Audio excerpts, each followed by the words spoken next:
अपने शो में आप सब लोगों को खुशामदीद कहते हैं जनाब। एक नई सुबह है, नई उम्मीदों के साथ आपकी खिदमत में हाजिर हैं और मैं हूं आपकी मेज़बान मुनीब आसिफ। आज की सुबह ख़ास तौर पर दिल को छू लेने वाली है क्योंकि ये ईद मिलादुन नबी का दिन है। आज पूरे मुल्क में जश्न का माहौल है और हर तरफ रंगो नूर की बारिश हो रही है। आज के दिन मुख्तलिफ शहरों में सरकारी और निजी इमारतें बरकी कुमकुमों से चमक उठी हैं। गलियां, मोहल्ले, बाजार सब जश्न मिलाद के रंगों से सजाए जा चुके हैं। ऐसा लग रहा है कि जैसे हर तरफ खुशियों की लहर दौड़ गई। बच्चों की खुशियों का हाल बयान करना भी एक अलग मोहब्बत भरा मंजर है कि सीने पर बैजेस सजाए, वो भी हजूर पाक सल्लल्लाहु अलैहि वसल्लम को नजराना अकीदत पेश कर रहे हैं। शहर में जुलूस, रैलियां और महाफिलें नाच सजाई जाएंगी जिनकी रौनकें दिल को छू लेती हैं। मिलाद मुस्तफ़ा सल्लल्लाहु अलैहि वसल्लम हम सब मुसलमानों के लिए निहायत खुशी का दिन है। अदम से लाई है हस्ती में आरज़ुए रसूल, कहाँ कहाँ लिए फिरती है जुस्तजुए रसूल। सारे मंज़र जो नबी करीम सल्लल्लाहु अलैहि वसल्लम की मोहब्बत में सजाए गए हैं, ये सब हमारी रूह को ताज़गी और हमारे दिलों में ईमान की रोशनी बिखेर रहे। फ़ज़ा दुरूद व सलाम से गूंज रही है, हर सिमत इसी जश्न की रौनकें। हजूर पाक सल्लल्लाहु अलैहि वसल्लम की ज़ात इतनी बाबरकत और इतनी बड़ी है कि उनकी विलादत ने दुनिया को नूर से मुनव्वर किया और यही वजह है कि आप सल्लल्लाहु अलैहि वसल्लम की अज़मत को बयान करने के लिए अल्फाज काफ़ी नहीं है। आप सल्लल्लाहु अलैहि वसल्लम ने ना सिर्फ रहमतुल लिल आलमीन है बल्कि आपकी ज़िंदगी हर इंसान के लिए रहनुमाई का सरचश्मा है जो हमें अखलाकी, रूहानी और मुआशरती बसीरत अदा करती है। तो आइए जनाब इस दिन को मनाते हुए अज़्म करें कि हम अपनी ज़िंदगियों में आप सल्लल्लाहु अलैहि वसल्लम की सुन्नतों को अपनाकर उनके पैगाम को आम करेंगे। आप सल्लल्लाहु अलैहि वसल्लम की तालीमात को अपने अमाल में लाएंगे और आप सल्लल्लाहु अलैहि वसल्लम के तौर तरीक़ों को अपनी ज़िंदगियों का हिस्सा बनाएंगे। तो जनाब अपने प्रोग्राम का आगाज़ करते हैं और आज के इस खूबसूरत रूहानी सुबह को खुशियों, नेक तमन्नाओं और जश्न के रंगों के साथ गुजारने की तरफ आगे बढ़ते हैं।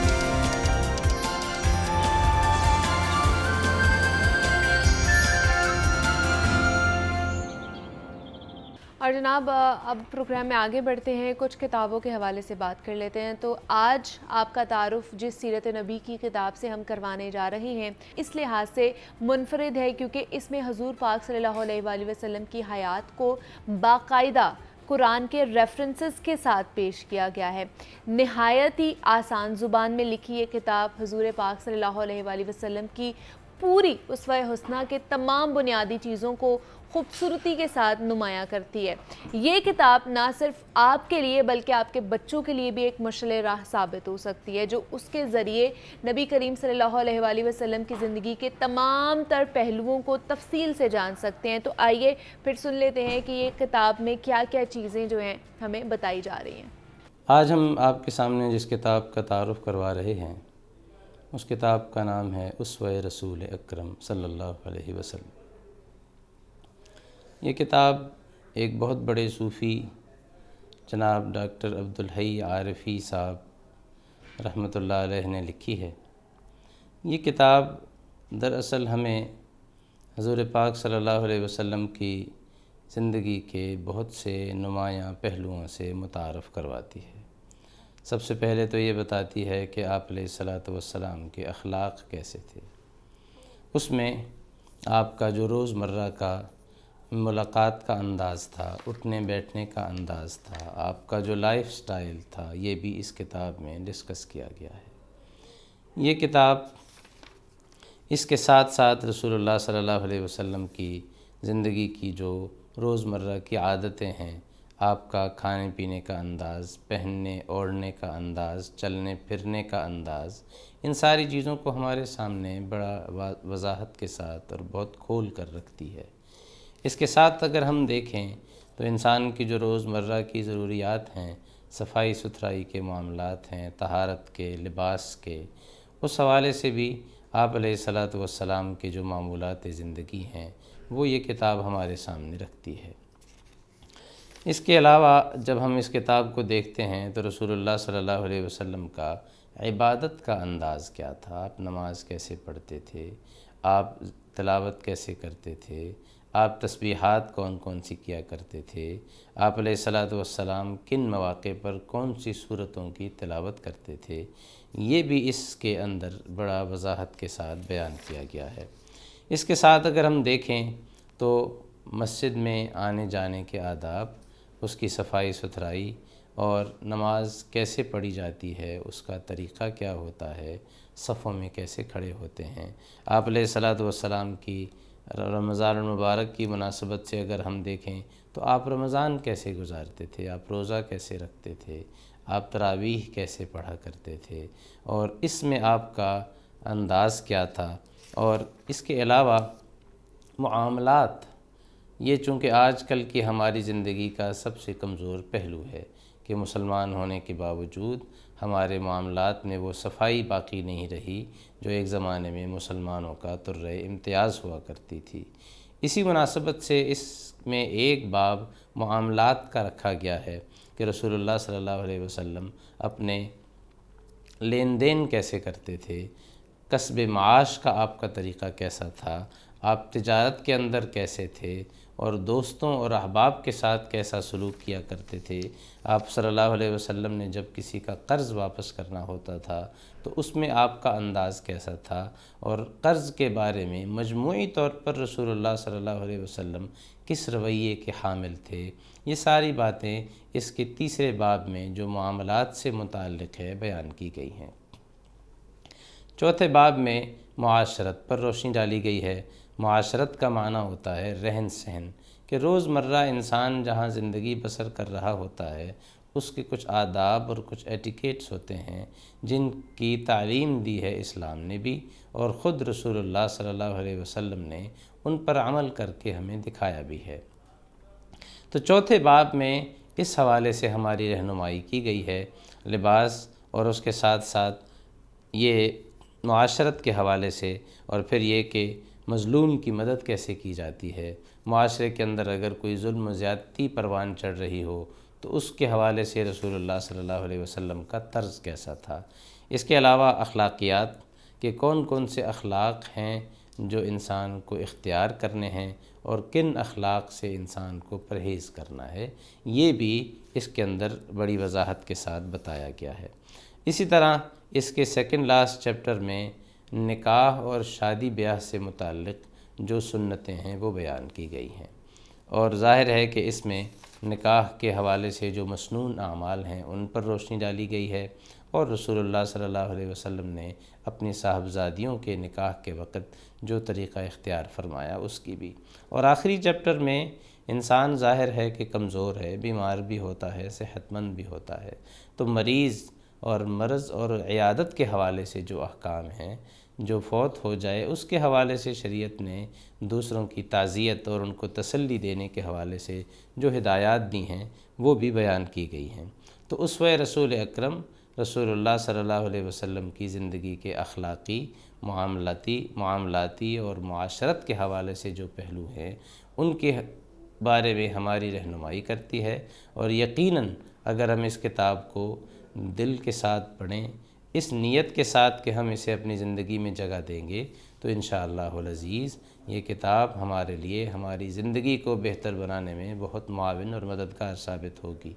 अल्लाह ताला हम सब को इस मुबारक महीने में इसकी तौफ़ीक़ नसीब फरमाए। प्रोग्राम में आगे बढ़ते हैं और अब कुछ बात कर लेते हैं आर्ट एंड क्राफ्ट के हवाले से। और इस पर आपको पता है कि हमारे साथ अलीना नकवी मौजूद होती हैं, आर्ट एंड क्राफ्ट एक्सपर्ट हैं। उनकी तरफ चलते हैं और देखते हैं वो हमें क्या सिखा रही हैं। जी अलीना, ओवर टू यू। अस्सलाम वालेकुम, मैं हूँ अलीना नकवी और आज मैं आपके लिए एक बहुत ही डिफरेंट चीज़ लेके आई हूँ कि जो हमारी छोटी प्रिंसेस होती हैं वो अपने जो पैसे हैं या अपने मेकअप की चीज़ें या छोटी छोटी कोई भी चीज़ें किस चीज़ में रख सकती हैं, और ऐसी कोई चीज़ होनी चाहिए जो उनको अट्रैक्ट भी करे और वो उसको बनाना भी सीखे, क्योंकि हम चाहते हैं कि बच्चों के लिए क्राफ्ट होना चाहिए, ऐसा क्राफ्ट होना चाहिए जो वो बनाते हुए उसको इंजॉय भी करें। तो मैंने बहुत सिंपल सी आज एक चीज़ रखी है, वो मैं आपको बनाना सिखाऊंगी। वो है छोटे प्यारी प्यारी प्रिंसेस के लिए बैग। वो बैग कैसे बनेगा उसके लिए मैं आपको बताती हूँ। मैंने ग्लिटर शीट्स ली हैं, आप किसी भी कलर की ले सकते हो, ब्लू, येलो, कोई भी इस तरह की ग्लिटर शीट्स ली हैं मैंने। ये पड़ी हुई है मेरे पास ब्लू भी और पर्पल भी, ये है। और साथ ही मैंने ग्लिटर शीट्स की ये इतने जो है ये काट के रखी हुई है, क्योंकि ये डेकोर करनी है मुझे और इसे बैग बनाना है, वो मैं आपको बताऊंगी किस तरह से। और ये भी कट करके रखा हुआ है, ये भी बैग के ऊपर जाएगा। और ये मैंने सीजर्स की हेल्प से, जो मैंने आपको पहले भी एक दफ़ा बताई थी कि सीजर्स की हेल्प से आप डिज़ाइन बना सकते हैं, कोई भी सीजर्स आपको मिल सकती हैं। अगर वो भी ना हो तो सिंपल से भी आप ये बना सकते हो। ये है, और ये स्ट्रिप्स आपको मिल जाती हैं जो हम कपड़ों पे भी यूज़ करते हैं, क्राफ्ट में डिफरेंट चीज़ों पे यूज़ करते हैं। इसको वेलक्रो कहते हैं। ये एक दूसरे के साथ चिपक जाता है इस तरह से, जैसे ये भी चिपक गया। ये इस तरह से आपने यूज़ करना है। और मेरी सीजर्स मेरे पास पड़ी हैं, ग्लू गन मेरे पास पड़ी है, और इसको हम करते हैं अब स्टार्ट। उसमें आपको सबसे पहले चाहिए होगा कोई भी कलर जो आपको पसंद है। ये मैंने पहले से इसलिए फ़ोल्ड करके रखा है ताकि मैं आपको आइडिया दे सकूँ। ये फ़ोल्ड आपको नज़र आ रहा होगा इस तरह से है। तो ये इस तरह है कि ये इसका फ़ोल्ड आपने इतना करना है, ये उसका ऊपर वाला एरिया होगा आपके बैग का, और ये नीचे जो फोल्ड नज़र आ रहा है वो जाएगा इसके इस साइड पे अंदर। ये बिल्कुल देखें अभी एक शेप आ गई ना बैग की। आपने बस ये ख्याल रखना कि ये यहाँ से जहाँ आपने फ़ोल्ड करना है, जितना भी आप इसका ये एरिया लेंथी रखना चाहते हैं उतना रख सकते हैं। ये ख्याल रखना है कि ये यहाँ पे बिल्कुल यहाँ पर आके बंद हो, ताकि जब हम इसको वेलक्रो लगाएं यहाँ पे, आप बटन भी लगा सकते हो। अगर आपके पास ये नहीं है, बटन भी लगा सकते हो, एक धागे की मदद से उसको बांध भी सकते हो बंद करने के लिए। तो ये इस तरह से हो जाएगा। अब इसको हमने बंद कैसे करना है और डेकोर कैसे करना है वो हम स्टार्ट करते हैं। ये एक आ गई बैग की शेप। उसके बाद आपको पता है कि बैग के अंदर ये वाला एरिया तो ओपन है। अब इसको बंद करने के लिए ये जो मैंने काट के रखी हुई थी ग्लिटर शीट, इसको इस तरह से मैंने पकड़ा और इसके बिल्कुल इस एरिया पे आकर मैंने यहाँ रख के पहले देखना है कि ये इसके अंदर इस तरह रहता है यहाँ पे। और जितना जितना ये ग्लिटर शीट है, आपने सिर्फ कोशिश करनी है ग्लिटर शीट के ऊपर ही लगे, एक्स्ट्रा ना लगे, वरना कोई चीज़ वहाँ से भी ख़राब हो सकती है उसकी। इस तरह जहाँ से मैंने फ़ोल्ड किया था, ये देख रहे हैं आप, यहाँ फ़ोल्ड होता है, ये उस एरिया पे लगाया, इस तरह ये चिपक गया। अब इसके इस साइड पे भी मैं ग्लू गन से ग्लू लगा रही हूँ। बहुत एहतियात से आपने काम करना है। आप इस पर कोई और ग्लू भी यूज़ कर सकते हो, स्कूल ग्लू भी यूज़ कर सकते हो, डबल साइड टेप भी यूज़ कर सकते हो। और इस तरह से इसको आपने बंद कर देना। थोड़ा सा इसको टाइम दे ताकि आपस में चिपक जाए। हो गया। अब जब इस तरह ये बंद हो गया, और मैंने दूसरी साइड पे भी इसी तरह से बनाना है सेम।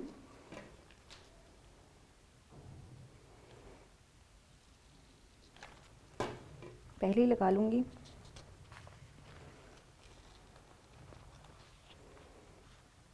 मैंने एक बनाया था और तरह से, और ये बना रही हूँ मैं इस तरह से। मैं आपको बताऊँगी उसमें और इसमें डिफरेंस क्या है। ये आपने आपस में इस तरह चिपका के, ये एरिया आपका हो गया बंद। अब इसके अंदर आप कोई भी चीज़ रखोगे वो गिरेगी नहीं। सीजर्स का आइडिया हम दे सकते हैं। ये चीज़ इतनी बंद होगी। अब इसके बाद आती है डेकोरेशन। हमने डेकोर भी तो करना है, वो किस तरह होगा। लेकिन उससे पहले मैं यहाँ पे आपको ये वेलक्रो लगाना सिखा देती हूँ ताकि ये हम इसको बंद करके डेकोर कर सकें। वो आपने बैग के इस एरिया पे लगाना है जहाँ आपने देखना है ये बंद हो रहा है। ये इस तरह बिल्कुल दरमियान में, यहाँ पे आप देखिए बंद हो रहा है, बिल्कुल यहाँ पे लगा दूँगी मैं इसकी बैक साइड पे। बिल्कुल इसका फ्रंट भी आप देखो, उधर ही आपने उस साइड को कवर करना है। यहाँ पे लगा दिया। अब आपने अंदाजे से या अपनी मर्ज़ी से आपको पता चल जाएगा कि यहाँ पे ये चीज़ करनी है। ग्लू लगाऊंगी मैं यहाँ पर भी। इस तरह मैं इसको आपस में जोड़ूंगी। अब आपने इसको थोड़ा टाइम देना है क्योंकि वेलक्रो ज़रा ज़्यादा वो होती है, चिपक जाती है आसानी से, आपस में चिपक जाती है। अब ये हो गई। अब हमारी बारी जो फाइनल चीज़ आती है हमारी, वो रहती है हमारी डेकोरेशन। अब आप ये देख रहे हैं इसकी मदद से ये बंद हो गया वेलक्रो की मदद से। मैं इसको ओपन इसलिए नहीं कर रही क्योंकि अभी ग्लू लगाई है, वो ख़राब हो जाएगा। अब डेकोरेशन के लिए जो मैंने ये चूज़ की हैं स्ट्रिप्स, अब आपकी मर्ज़ी है, आप इसको इस साइड पे लगाना चाहो या यहाँ लगाना चाहो। मुझे ये यहाँ अच्छा लग रहा था तो मैं सोच रही हूँ मैं इसको यहीं कवर करूँगी। तो मैं यहाँ लगाना शुरू करती हूँ ग्लू, बिल्कुल इसके एज पे। आप यहाँ पे कोई भी चीज़ और लगा सकते हो, कोई थ्रेड लगा सकते हो, कोई पेपर्स के बने हुए फ्लावर लगा सकते हो, डो के बने हुए फ्लावर लगा सकते हो, जो भी आपको पसंद हो वो आप लगा सकते हैं। यहाँ पे मैं एक्स्ट्रा पार्ट काटूँगी। ये भी मैंने सीजर्स की हेल्प से ही ये शेप बनाई थी। आप भी कोई भी शेप बना सकते हैं। इवन स्टैम्प्स मिल जाते हैं उस तरह के जिससे आप शेप बना सकते हैं, वो भी आप कर सकते हैं। ये ग्लू गन ख़त्म हो रही थी, मैंने कहा पहले ही उसको पास रख लेती हूँ जैसे ही वेंड होना शुरू होगी। अब यहाँ पे मैं देख लूँगी कि कौन सा एरिया ज़्यादा प्यारा लग रहा है, ये कौन सा डिज़ाइन है जो ज़्यादा इस पर प्यारा लगेगा। मुझे ये इस एरिया पे ज़्यादा अच्छी लग रही है तो मैं इसको यहाँ पे ही लगा दूँगी। आपकी मर्ज़ी है, डेकोरेशन आप जैसे मर्ज़ी कर सकते हैं। इसमें सिर्फ़ और सिर्फ आपको क्या यूज़ करना था, ग्लिटर शीट थी, सिजर्स थे और साथ ही आपकी ग्लू गन। कोई भी ग्लू भी आप यूज़ करके इसको आराम से बना सकते हो। और ये इस तरह से रेडी हो गया है, ये आप देख सकते हो। और जो मैंने पहले रेडी किया वो आपको अभी दिखाती, क्योंकि मैंने यहाँ पे वेलक्रो लगाई, मैं इसको ओपन नहीं करना चाह रही वरना वो ख़राब हो सकता है। मैं ट्राई करती हूँ कि ये ओपन हो जाए अभी, जो कि शुक्र है वो जुड़ गया आपस में तो हो रहा है। ये देख सकते हो आप, बैग रेडी है, ये बैग का एरिया रेडी है, यहाँ से नज़र आ रहा है। यहाँ पे आप चीज़ें रख सकते हो छोटी मोटी।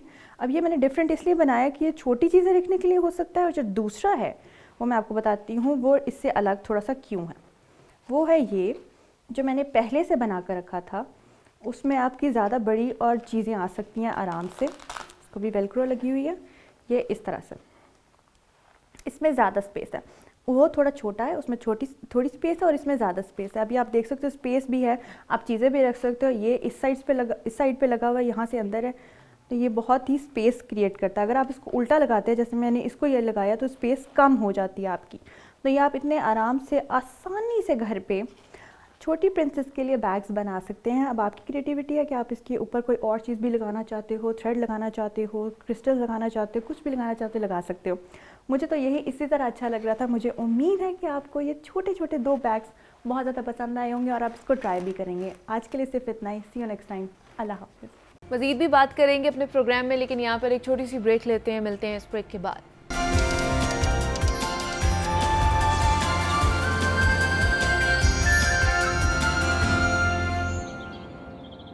रबीउल अव्वल का महीना इस्लामी साल का तीसरा महीना है और इस महीने की अहमियत रोज़ रोशन की तरह वाज़ेह है। उलमा के नज़दीक इस महीने की 12 तारीख़ को अल्लाह ताला ने अपने फ़ज़्ल व करम से रहमतुल लिल आलमीन हज़रत मोहम्मद सल्लल्लाहु अलैहि वसल्लम को इस दुनिया में भेजकर हम पर अपनी नेमतों की बारिश फरमाई। ये महीना फ़यूज़ात और बरक़ात के एतबार से अफजल है। 12 रबीउल अव्वल शरीफ बरोज़ पीर के दिन मक्का मुकरमा के बनी हाशिम के कबीले में आप सल्लल्लाहु अलैहि वसल्लम की विलादत बासादत सुबह सादिक के वक्त हुई और 12 रबीउल अव्वल में ही आप सल्लल्लाहु अलैहि वसल्लम हिजरत फरमाकर मदीना मुनव्वरा तशरीफ़ भी ले गए थे। और इसी महीने की 10 तारीख़ को हुज़ूर पाक सल्लल्लाहु अलैहि वसल्लम ने उम्मुल मोमिनीन सैयदा हज़रत खतीजतुल कुबरा रज़ी ताला अन्हा से निकाह भी फरमाया और इसी तारीख से कायनात की जुल्मत और तारीखियाँ नूरानियत में तब्दील होने लगी। इंसान का मुर्दा दिल फिर से ताजगी पाने लगा, कुफ्र और शिर्क की घंघोर घटाएं ख़त्म होने लगी। इंसानों को इंसानियत के सही और हकीकी मफहूम से अमली आशनाई होने लगी और यही वजह है कि सारी दुनिया के मुसलमानों के लिए हज़रत मोहम्मद सल्लल्लाहु अलैहि वसल्लम का इश्क गैर फ़ानी दौलत बन चुका है। 12 रबीउल अव्वल की तारीख़ इंसानी तारीख़ का अजीम तरीन दिन है। इस दिन को शयान शान तरीके से खिराज अक़ीदत पेश करने के साथ साथ पूरी उम्मत मुस्लिमा को दुनिया व आखिरत की भलाई के हसीन तौर तरीक़ों को नबी करीम सल्लल्लाहु अलैहि वसल्लम की सुन्नतों के आईने में अहज़ करने पर गुजारना चाहिए। आज हम ख़ास इस दिन की मुनासबत से बात करेंगे कि 12 रबीउल अव्वल के दिन की अहमियत और फजीलत क्या है।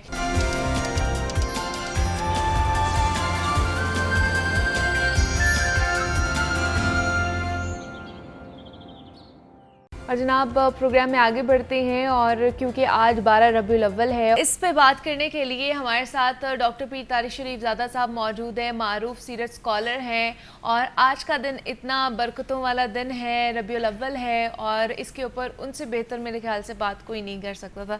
तो डॉक्टर साहब आपको वेलकम कहते हैं और ईद मिलादुन्नबी आपको बहुत बहुत मुबारक हो। कैसे हैं आप? बहुत शुक्रिया, खैर मुबारक। आप सबको भी बहुत मुबारक। बहुत शुक्रिया डॉक्टर साहब। आज का दिन बड़ा ही रहमतों वाला, बरकतों वाला दिन है। आज विलादत हुई थी रसूल पाक सल्लल्लाहु अलैहि वसल्लम की। तो आज के दिन की अहमियत और उनके साथ निस्बत के हवाले से तो वो हमें बताइए कि तब जब उनकी विलादत हुई रसूल पाक सल्लल्लाहु अलैहि वसल्लम की, उससे पहले की क्या सूरत हाल थी और उसके बाद की क्या सूरत हाल? बिस्मिल्लाह रब्बी मोहम्मद करीम अलैहिस्सलातु तस्लीम। सबसे पहले तो यादावरी का शुक्रिया। और आज का दिन इतना मुतबर्रिक है और इतना रूह को जो है वो मुअत्तर कर देने वाला है कि इसका एहसास ही एक सरशारी और ख़ुशी का पैगाम लाता हुआ नज़र आता है। और हम देखते हैं कि पूरी दुनिया के अंदर ये ख़ुशी जो है ये सिर्फ़ पाकिस्तान तक या यूँ कह लें कि मुसलमानों तक महदूद नहीं है, बल्कि दुनिया के सारे हुर्रियत पसंद जो हैं, जो इंसानी आज़ादी पर यकीन रखते हैं, इंसानी बुनियादी कदरों के एहतराम पर यकीन रखते हैं,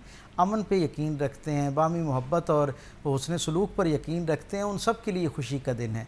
और हम ये देखते हैं कि अल्लाह के पहले नबी जनाब आदम अलैहिस्सलाम से लेकर जनाब मसीह अलैहिस्सलाम तक सारे अम्बिया और मुरसलीन अपने अपने ज़मानों में ये वाक़या यानी हुजूर की पैदाइश का और हुजूर का तशरीफ़ लाना इतना अहम वाक़या था कि आदम से लेकर जनाब मसीह अलैहिस्सलाम तक सारे अम्बिया और मुरसलीन की तालीमात जब हम देखते हैं तो उसमें हुजूर की आमद के हवाले से बशारत जो है वो मौजूद नज़र आती है। कोई नबी ऐसा नहीं है जिसने अपने सामीन को, अपने उम्मतियों को इस दिन के लिए तैयार ना किया हो कि अगर तुम्हारी ज़िंदगियों में कोई वो खुशगवार खुश नसीब दिन आ जाए जिस दिन सरकार ख़त्मी मरतबत सल्लल्लाहु अलैहि वसल्लम दुनिया में तशरीफ़ लाएँ, तो तुमने न सिर्फ ये कि उन पर ईमान लाना है, फ़ौरी तौर पर अपनी जो ज़ैली शनाख्तें हैं, अपना जो एक तशख़्ख़ुस है उसे ख़त्म करते हुए अपने आप को उनके और उनके पैगाम के सुपुर्द कर देना है। नतीजा जिसका ये होगा कि अल्लाह का जो हकीकी निज़ाम है वो दुनिया के अंदर नाफिज होने की सूरत और तदबीर पैदा होगी। आप ये देखें कि आदम से लेकर जनाब मसीह अलैहिस्सलाम तक जितने भी नबी आए उन सब की आँखों का ख्वाब ये था कि ये कोई एक ऐसा खुशगवार ज़माना आए इस ज़मीन के ऊपर कि जब अल्लाह की मखलूक पर, अल्लाह की धरती पर रहते हुए अल्लाह का निज़ाम जो है उसको नाफिज किया जाए। यानी उनकी ज़िंदगी का इनफरादी माहौल भी जो है वो अल्लाह की अतात में हो और इज्तमाई माहौल जो है वो भी अल्लाह की अतात के अंदर हो। इसकी तगदो, इसका ख्वाब, इसके लिए मेहनत जो है वो सारे नबियों की ज़िंदगी का हिस्सा है और सारे नबियों ने अपने अपने ज़माने में बेहतरीन मेहनत की। कोई अल्लाह की वही को सिर्फ अपनी ज़िंदगी पर नाफिज कर सका, किसी को चंद मोहब्बत करने वाले मैसर आए। आप ये देखें कि जनाबी नूह अलैहिस्सलाम जिन्हें इतनी तवील ज़माना जो है वो मैसर आया और साढ़े उम्र मुबारक तो उनकी 950 या 1000 साल के करीब बताई जाती है, लेकिन 850 साल उनका ऐलान नबुव्वत का दौर था। लेकिन जब दुनिया से जा रहे थे तो आलम क्या था, सिर्फ 182 लोग जो है ना वो कायल हो सके। इतनी मेहनत और मशक्क़त पर मबनी ये अमल था, लेकिन नतीजा उसका क्या हुआ, और ये सफ़र इसी तरह चलता रहा और ये तमन्ना सारे अम्बिया और मुरसलीन के दिलों से अगले नबियों तक मुंतकिल होती रही। ख़ुद जनाब मसीह अलैहिस्सलाम हज़रत ईसा जो हैं, जो सरकार से बहुत करीब का ज़माना जिनका है, उनकी भी बेहतरीन मेहनत और रियाजत के बावजूद चंद लोग ही उनकी तालीमात पर रहे और जो बहुत मुख्तसर अरसे के लिए उनकी हकीकी तालीमात पर रहे लोग फिर जो है वो गुमराह होना शुरू हो गए। रसूल अल्लाह सल्लल्लाहु अलैहि वसल्लम का दुनिया के अंदर तशरीफ़ लाना इस हवाले से भी बड़ी इनफरादियत रखता है कि ये एक ऐसी हस्ती की अज़ीमुल मर्तबत पैदाइश का महीना है, उसका ज़माना है कि जिसमें अल्लाह रब्बुल इज़्ज़त ने उस हस्ती को ऐसी इज़्ज़तों से नवाजा कि अपना कलाम भी अता फरमाया, बराह रास्त हिदायत भी अता की, हिदायत को उस नबी ने अपनी ज़िंदगी में नाफिज करके दिखाया, फिर एक जमात ऐसी कायम की जो मुकम्मल तौर पर उस निज़ाम के मुताबिक ज़िंदगी गुजारने वाली थी, यानी अल्लाह के रसूल के पाकीज़ा असहाब। और फिर इससे एक दर्जा आगे वो ख्वाब जो सारे नबियों का ख्वाब था, यानी क्या ख्वाब था कि इस धरती के ऊपर अल्लाह के निज़ाम को अल्लाह की धरती पे नाफिज किया जा सके बतौर एक मुमलिकत के तौर पर, एक निज़ाम हुकूमत के तौर पर। तो सरकार दो आलम सल्लल्लाहु अलैहि वसल्लम ने अपनी ज़िंदगी के अंदर ये चौथा कारनामा भी सर अंजाम करके दिखाया और रियासत मदीना की शक्ल में एक ऐसा निज़ाम मुमलिकत के तौर पर मुरतब करके दिया कि जो रहती दुनिया के सारे इंसानों के लिए एक मीनार नूर है। सो इस निस्बत से हुजूर की आमद जो है,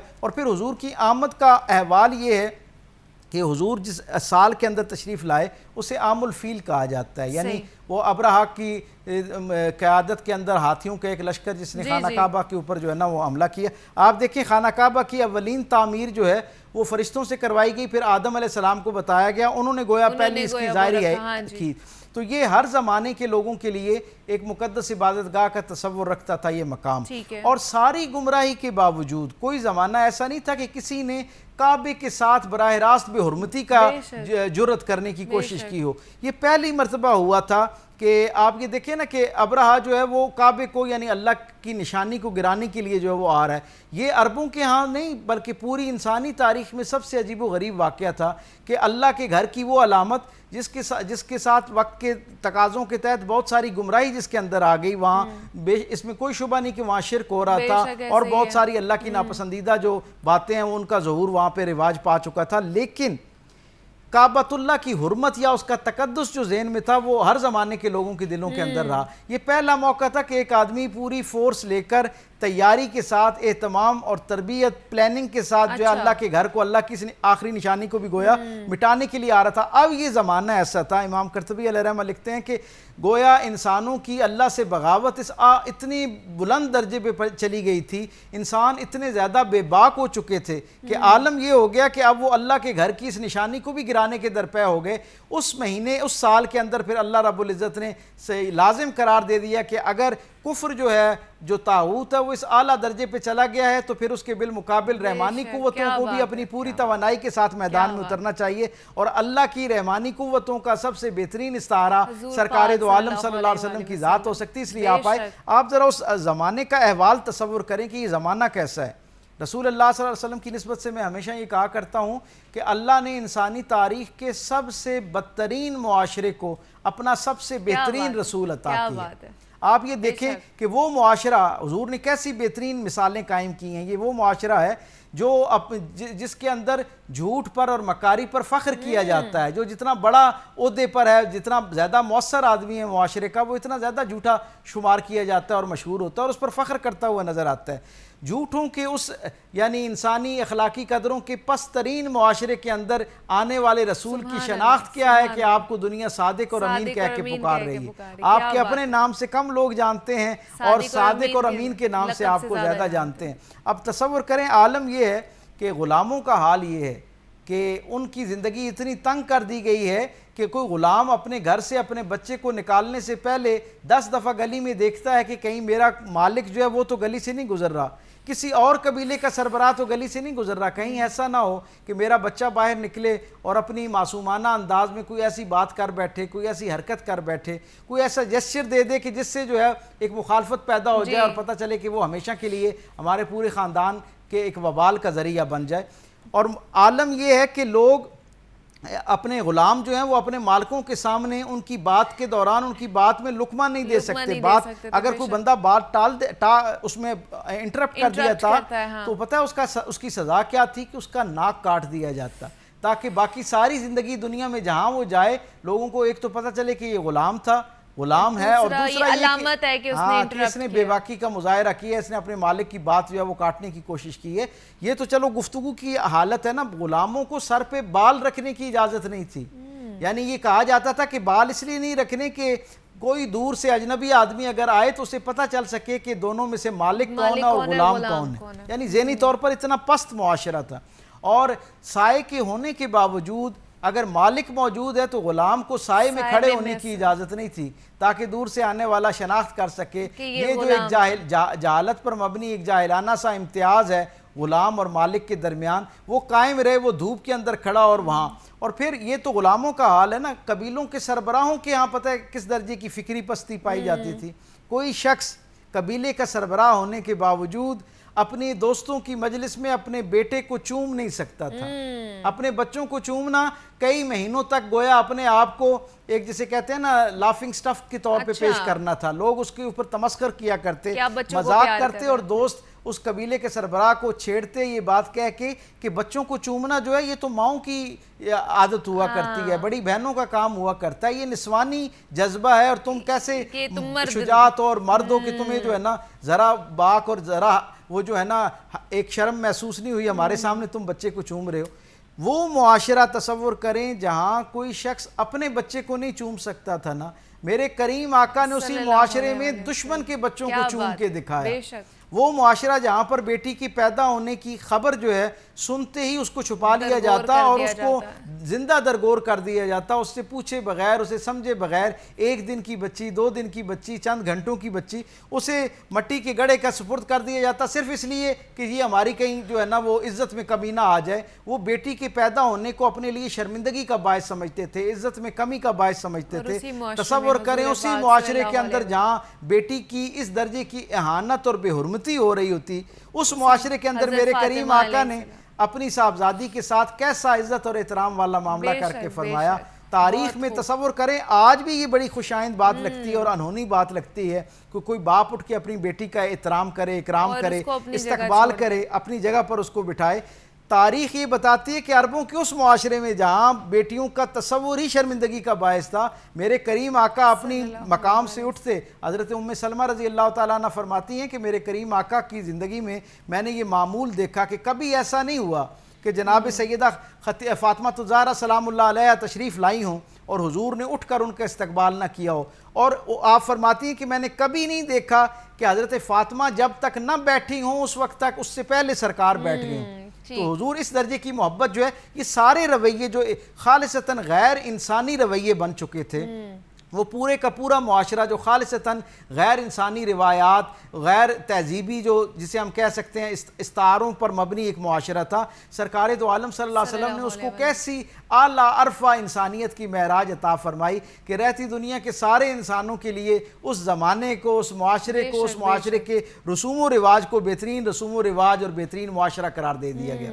तो डॉक्टर साहब, आज क्योंकि रबीउल अव्वल भी है, पूरे कह लें कि जहाँ जहाँ मुसलमान बसता है, बिलखसूस अगर पाकिस्तान की बात की जाए, यहाँ पे जलसे भी होंगे, महफिल भी होंगी, साथ ही साथ रैलियाँ भी निकाली जाएंगी। आज का दिन जोशो खरोश के साथ मनाया जाएगा, लेकिन जो तालीमात हमें हुजूर पाक सल्लल्लाहु अलैहि वसल्लम की ज़िंदगी से मिलती हैं, क्या हम उसके ऊपर इम्प्लीमेंटेशन कर रहे हैं कि नहीं कर रहे हैं? सिर्फ इसी शक्ल में, सिर्फ जोशो खरोश के साथ सिर्फ इस दिन को मनाने की कोशिश? बहुत ही बुनियादी सवाल। मैं समझता हूँ अगर इस सवाल का गैर जानिबदाराना, पूरी दयानतदारी और एहतियात के साथ जवाब तलाश कर लिया जाए तो उम्मत मुस्लिमा के सारे मसाइल का हल इस एक सवाल के जवाब में है। ये इतना अहमियत पर मबनी सवाल है। मैं ये समझता हूँ कि हुजूर की पैदाइश की निस्बत से इज़हार मोहब्बत करना, खुशी का इज़हार करना, चरागां करना, महफिल मीलाद का इनेकाद करना, सीरत कॉन्फ्रेंसेस, सेमिनार्स, ज़ियाफ़त का एहतमाम करना, खुशी का कोई भी जो शरई दायरे के अंदर रहते हुए जो इज़हार है, ये सारे का सारा मबनी बरखैर है। और इस पर अगर किसी शख्स ने इखलास के साथ, खुलूसी नीयत के साथ, सिर्फ अल्लाह की रज़ा के लिए, दुनिया को दिखाने के लिए नहीं, अल्लाह की नज़र में अपनी खुशी का इज़हार करने के लिए अगर किसी शख्स ने ये किया है तो उसे अल्लाह की तरफ से यानी अजर की उम्मीद नहीं, यकीन रखना चाहिए। यहाँ तक तो ये बात दुरुस्त है। लेकिन मैं समझता हूँ कि हुजूर की आमद इतना अज़ीमुश्शान मरहला है और इतनी अज़ीमुश्शान नेमत है कि इसके शुक्राने का, इसकी खुशी का, इज़हार इनबिसात का हक़ उस वक्त तक अदा नहीं होता जब तक ये सारा कुछ करने के साथ साथ हम रसूल अल्लाह सल्लल्लाहु अलैहि वसल्लम की ज़िंदगी के अंदर वो जो एक अज़ीमुश्शान खैर का पैगाम मौजूद है ना, उससे जब तक हम रोशनी हासिल करना नहीं शुरू करते।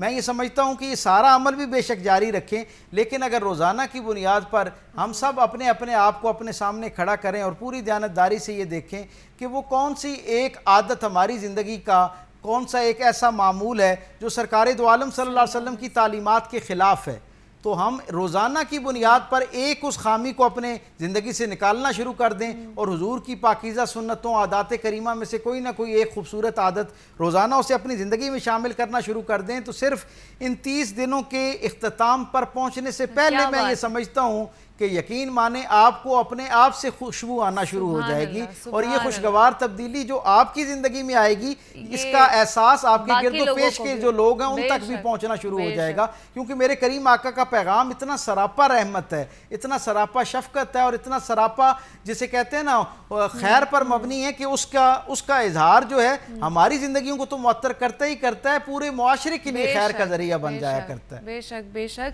तो ये सेगमेंट करने का भी हमारा यही मकसद था कि हम हुजूर पाक सल्लल्लाहु अलैहि वसल्लम की ज़िंदगी से हमें जो जो चीज़ें, जो तालीमात हमें पहुँचाई जा रही हैं कुरान हकीम के थ्रू, कुरान और हदीस के थ्रू, तो वो आप तक हम उनको पहुँचा सकें और आप उनसे इस्तिफ़ादा हासिल कर सकें। तो हमारे साथ डॉक्टर पीर तारिक शरीफजादा साहब मौजूद है। डॉक्टर साहब बहुत शुक्रिया आपके वक्त का कि आज का दिन आपने हमारे साथ गुजारा। यहाँ पे एक छोटी सी ब्रेक लेते हैं और मिलते हैं इस ब्रेक के बाद।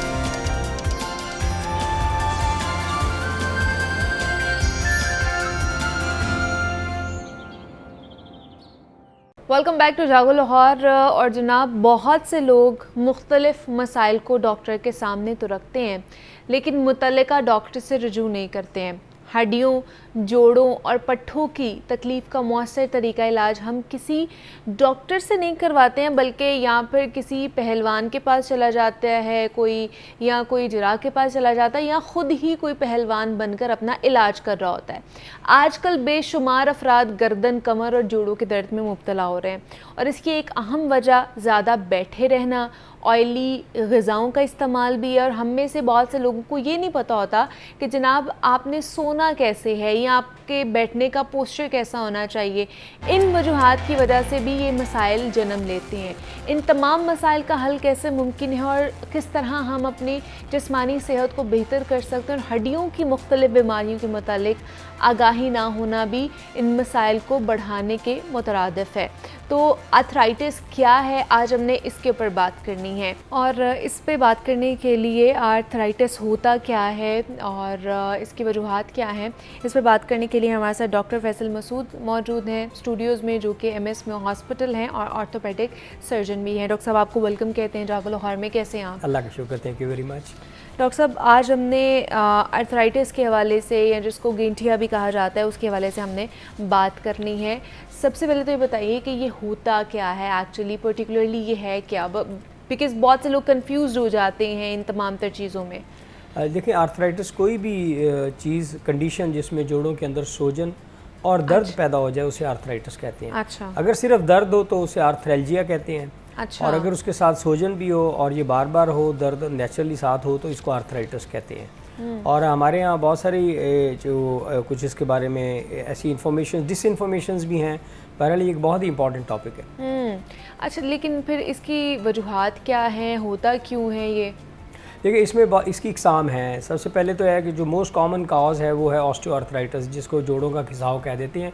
जो एज के लिहाज से कार्टिलेज बेसिकली हमारे अल्लाह ताला ने जोड़ के अंदर एक चिल्ली या कवर दिया होता है जो हड्डियों के एंड को स्मूथ करता है और ये शॉक एब्जॉर्बर का काम करता है। अच्छा। और लेकिन इसकी ब्लड सप्लाई नहीं होती कार्टिलेज की, नरम हड्डी, मुड़कनी हड्डी ये भी कहते हैं इसको। और इसकी वजह से 40, 45 या 50 साल की एज के बाद जैसे बालों की सफ़ेदी आती है, झुर्रियाँ पड़ती हैं, तो ये कार्टिलेज की लाइफ कम होने से इसकी थिकनेस कम हो जाती है, ये शॉक एब्जॉर्बर काम कम कर देता है, टूट फूट का शिकार हो जाता है। तो इस कॉमन किस्म को कहते हैं ऑस्टियोआर्थराइटिस। ये सबसे कॉमन वजह है।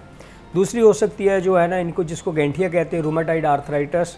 और तीसरी है गाउट, जिसमें आपका यूरिक एसिड बढ़ जाता है। अच्छा। चौथी है हमारी एंकाइलोजिंग स्पॉन्डिलाइटिस, उसमें बाकी जगह पे जिस्म में दर्द आ जाता है, सोराइसिस आ जाता है। इसे इन सबको ऑटो इम्यून डिजीज़ कहते हैं।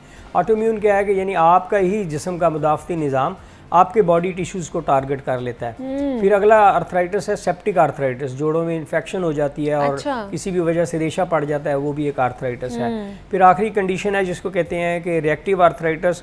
रिएक्टिव है कि आपके अंदर कोई भी बीमारी चल रही है तो उसके रिएक्शन में, जैसे बुखार में आपको जोड़ों का दर्द महसूस होता है, तो वायरल इन्फेक्शंस बहुत ज़्यादा हैं, जैसे हेपेटाइटिस है, दूसरे वायरल इन्फेक्शन है। कोविड में बहुत ज़्यादा लोगों को आर्थराइटिस है। कोविड में इवन दो के डेंगू में भी बहुत से लोगों को जोड़ों में दर्द होता है। तो इसको रिएक्टिव आर्थराइटिस कहते हैं। आखिरी किस्म है जिसको जुवेनाइल आर्थराइटिस कहते हैं, बच्चों का जोड़ों का मसला। जुवेनाइल इसलिए कि बच्चों में अमूमन बीमारी के खिलाफ मुदाफ़त ज़्यादा होती है और उनमें हड्डियों और जोड़ों के जो मसाइल हैं वो कम होते हैं बड़ों की निस्बत, उसको जुवेनाइल आर्थराइटिस कहते हैं। अच्छा, तो ये इकसाम है खास तौर पर हड्डियों के और जोड़ों के प्रॉब्लम्स की।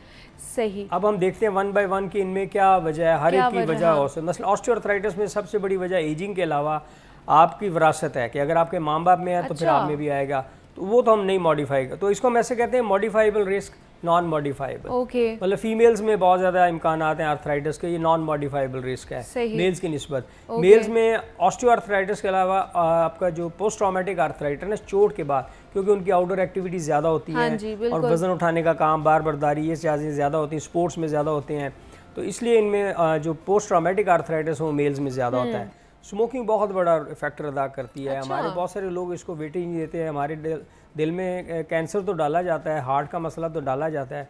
जो स्मोकर्स हैं उनको कमर की दर्द के बहुत मसाइल होते हैं और आर्थराइटिस के इम्कानात और उसकी शिद्दत बढ़ सकती है। अच्छा, स्मोकिंग की वजह से। अच्छा, तीसरी चीज़ है कि हमारी खुराक में, जैसे हम पहले पिछले प्रोग्रामों में भी करते रहे, अगर आपको विटामिन डी की कमी है, कैल्शियम की कमी है, तो कोई भी आर्थराइटिस आ सकता है। फिर आपका लिविंग लाइफस्टाइल कैसा है, मतलब गाउट या यूरिक एसिड एक ऐसी बीमारी है जो आप जिसका ताल्लुक आपके खुराक से है। यानी अगर आप बहुत ज़्यादा मुरगन ग़िज़ाएँ खाते हैं जिसमें गोश्त है, सुरख गोश्त हो गया, दालें हो गई, टमाटर और सिट्रस फ्रूट्स हैं, ये विटामिन सी के जो सोर्स हैं, इनके ज़रिए आपका यूरिक एसिड की प्रोडक्शन बढ़ जाती है।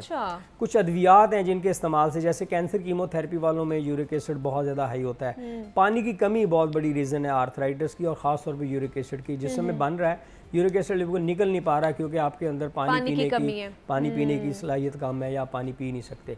इसके अलावा फिर आपकी जनरल कंडीशंस कैसी हैं, आपका ओबेसिटी बहुत ज़्यादा रोल अदा करती है।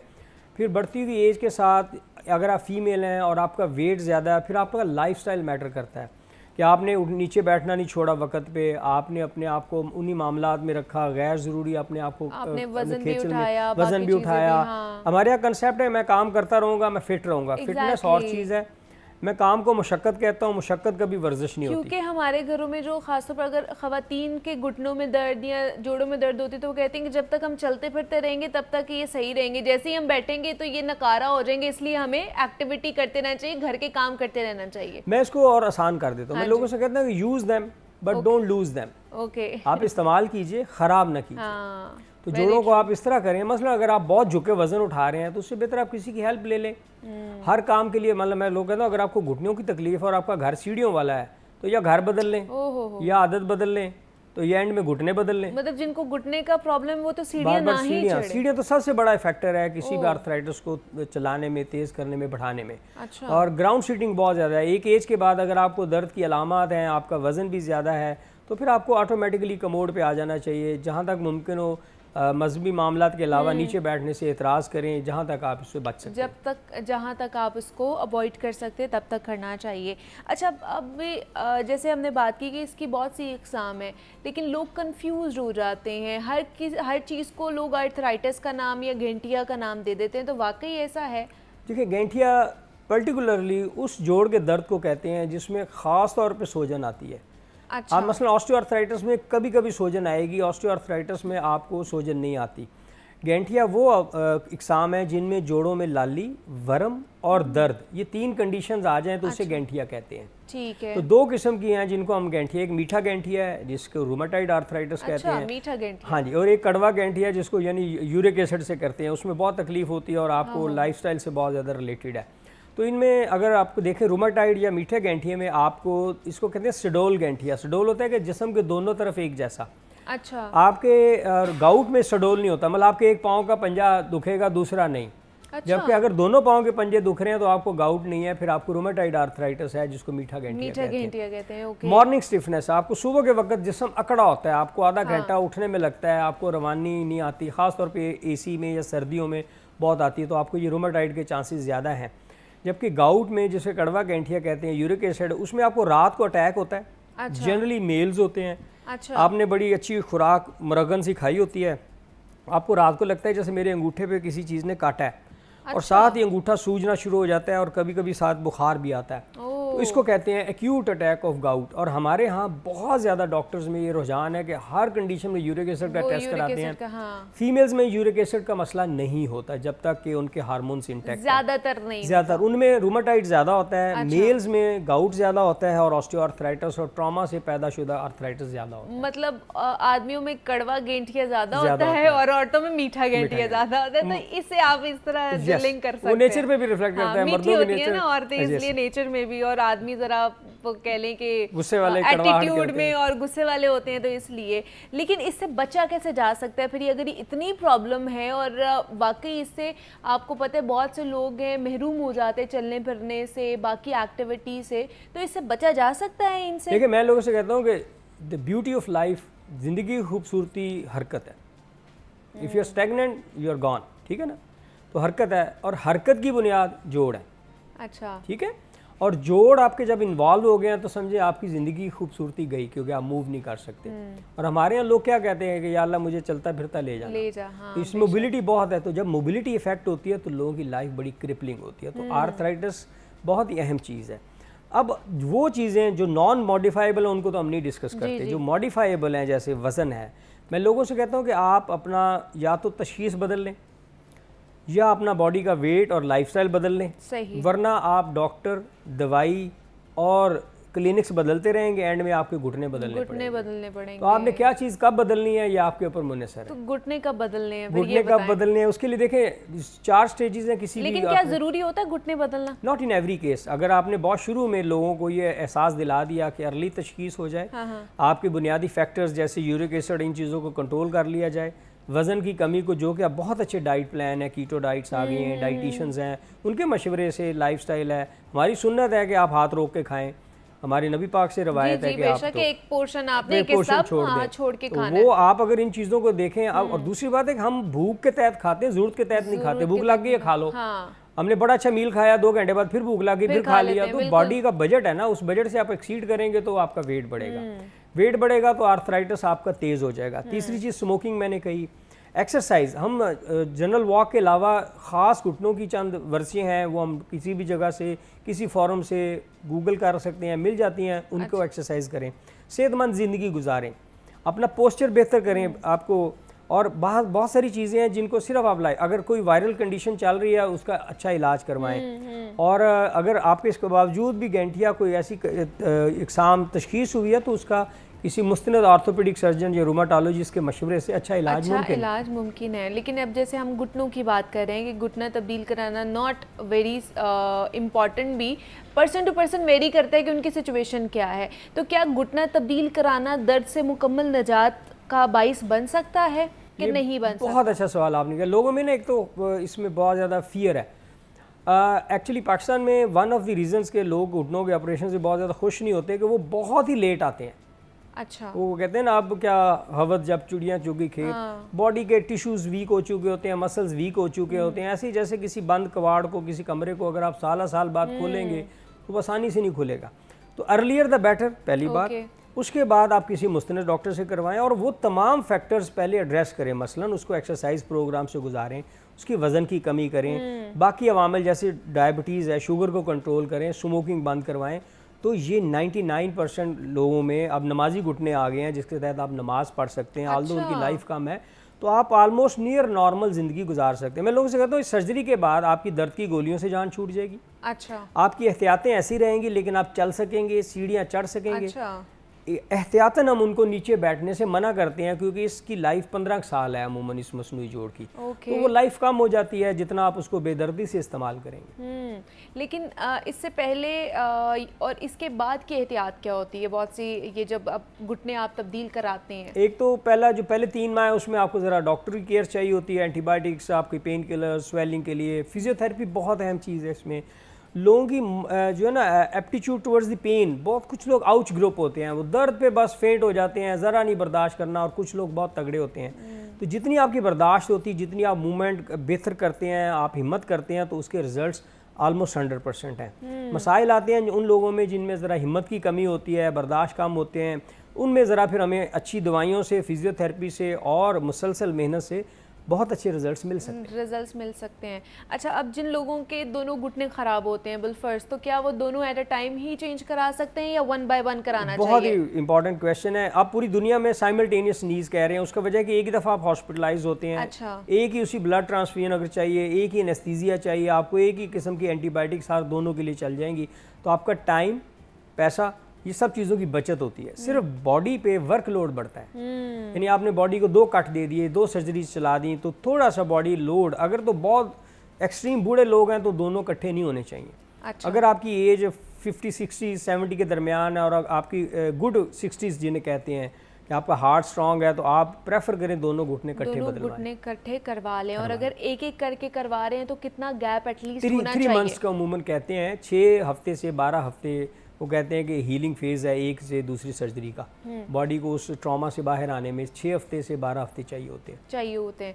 अब आपने कहा कि एक गुड विल भी होती है, गुड कह लें कि हेल्दी भी इंसान का होना चाहिए 60-70 तक। क्या इससे ऊपर के लोगों को कराना चाहिए प्रेफरेबली, या आइडियली सजेशन दी जाती है कि नहीं दी जाती? पूरी दुनिया में एज कोई लिमिटेशन नहीं है, एज लिमिटेशन नहीं बिल्कुल है। मैं चाइना रहा हूँ पिछले साल, तो वो 92 की वो बंदी थी, उसका उन्होंने घुटना तब्दील किया। बट उनका लाइफस्टाइल देख लें कितना चेंज है, और यहाँ का लाइफस्टाइल उनमें ओबेसिटी इतनी ज़्यादा नहीं है जितनी यहाँ पर है, या बाकी चीज़ें ओबेसिटी नहीं है, अवेयरनेस नहीं। हाँ जी, वहाँ बहुत ज़्यादा अवेयरनेस है, एजुकेशन है, प्रोफेशनलिज्म बहुत ज़्यादा है। हाँ जी, वहाँ के डॉक्टर्स को, उनके हेल्थ केयर प्रोवाइडर्स को पता है कि हमने कैसे चलना है, जस्ट मरीज को सर्जरी नहीं करनी।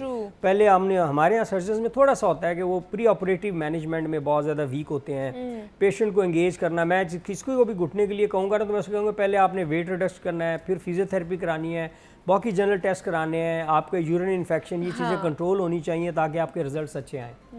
तो वो इतनी सब कुछ सुन के वो कहते हैं फिर हम सर्जरी कराने क्यों आए हैं, फिर हम यही सारी चीज़ें पहले कर लें। लेकिन जनरली अब लोगों में अवेयरनेस है। पाकिस्तान में अब ये जोड़ों की तब्दीली की शरह ऑलमोस्ट डबल हो गई है पहले की निस्बत। एक तो हमारी पॉपुलेशन बढ़ रही है, लोगों की अफोर्डिंग कैपेसिटी बढ़ रही है, और एजुकेशन का बहुत बड़ा रोल है कि वो उसमें हो जाता है। अच्छा, दूसरा ये तो घुटने की तब्दीली पे हमने बात की। दूसरा बहुत से लोग कहते हैं कि हमारे हड्डियों में खला पैदा हो गया है, ये क्या चीज़ है, इसकी वजह क्या है? ये एक मिस नॉमर है, यानी कि एक्चुअली तो हमारे जो कार्टिलेज है ना, ये इसमें कैल्शियम नहीं होता। अच्छा। और ये एक जैसे ट्यूब होती टायर के अंदर, इसी तरह हमारे जो जॉइंट्स के ऊपर एक मोटी तय होती है, उसके जो वो एक्सरे पे नज़र नहीं आती।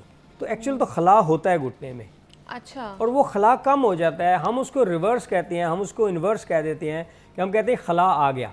तो ऐसे मैं लोगों से कहता हूँ ये खला मौजूद था, ये घिसना शुरू हो गया है। जैसे आपके जूते की हाइट कम हो जाती है अगर वो घिस जाए तो, इसी तरह जब कार्टिलेज वियर ऑफ होता है तो आपके जॉइंट के अंदर स्पेस कम हो जाता है, जिसको हम मिस प्रोनाउंसिएट करते हैं और कहते हैं खला आ गया। ओके, तो मुझे बताइए कार्टिलेज इतना इम्पॉर्टेंट है हमारी हड्डियों के लिए, हमारे जोड़ों के लिए, तो क्या कार्टिलेज को मजबूत बनाने के हवाले से या फिर उसको बचाने के हवाले से कि वो ज़्यादा घिसे ना या वो डिस्ट्रॉय ना हो जाए, वो जो झिल्ली सी है, उसके लिए कुछ हम कर सकते हैं? जी देखिए, ये कार्टिलेज बोन के ऊपर है, तो आपके वो तमाम फैक्टर्स जो बोन हेल्थ के लिए ज़रूरी हैं, जो हम पिछले प्रोग्रामों में कहते रहे हैं, calcium, vitamin D, healthy lifestyle, ये इसको फ़ायदा देते हैं। कोलेजन का इस्तेमाल, यानी प्रोटीन इंटेक आपका बहुत अच्छा होना चाहिए। अच्छा। वो हेल्दी प्रोटीन्स आप लें, जैसे प्रॉन्स हैं, फ़िश है, गुड क्वालिटी, अंडा बहुत अच्छी प्रोटीन है, और इसके साथ वो फ्रूट्स यानी नट्स का इस्तेमाल बहुत ज़्यादा आपके जॉइंट्स के लिए है। अच्छा, अनानास का इस्तेमाल बहुत ज़्यादा आर्थराइटिस में फ़ायदा है, पाइनएप्पल बहुत ज़्यादा है। अच्छा, अगर आपको ब्लड प्रेशर वगैरह नहीं है तो सीरीपाई का इस्तेमाल, इसमें गुड अमाउंट ऑफ कॉन्ड्राइटिन सल्फेट और कोलेजन आ जाती है, और आपकी वैसे जिल्द के लिए भी ये बहुत अच्छी चीज़ है। अच्छा, लेकिन उसमें फिर वही आ जाता है कि बहुत ज़्यादा ऑयल और बहुत ज़्यादा फैट उसमें मौजूद है, तो उसका फिर क्या करें? उसमें ये कि आप जैसे आप उसका जो जितना भी स्पिल ओवर फैट है वो उतार दें।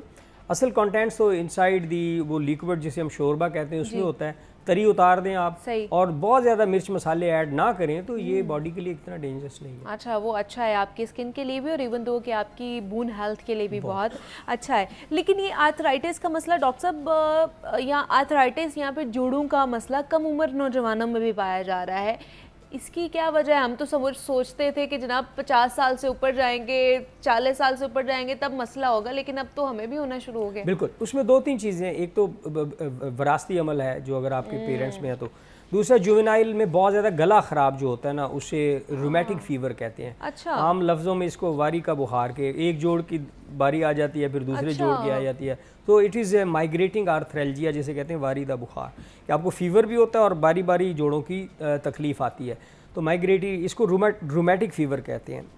तो बच्चों को उनके जो ना ब्रश बिफोर बेड, ये बहुत ज़रूरी है कि वो खाने के बाद सोने से पहले अपना ब्रश करके ज़रूर सोएं, क्योंकि जितनी भी खुराक है मुंह में गलती सड़ती है, उसके सारे जरासीम आग जाके हलक में गिरते हैं, और वहाँ से आपके जो फ्लोरा है वो आपकी बॉडी में चला जाता है, और उसको पेनिसिलिन ये जो आपके बैक्टीरिया हैं, स्टेप्टोकोकाई, ये जो है ना, ये जाके जोड़ों का दर्द भी पैदा करते हैं, जिसे रूमेटिक फ़ीवर कहते हैं।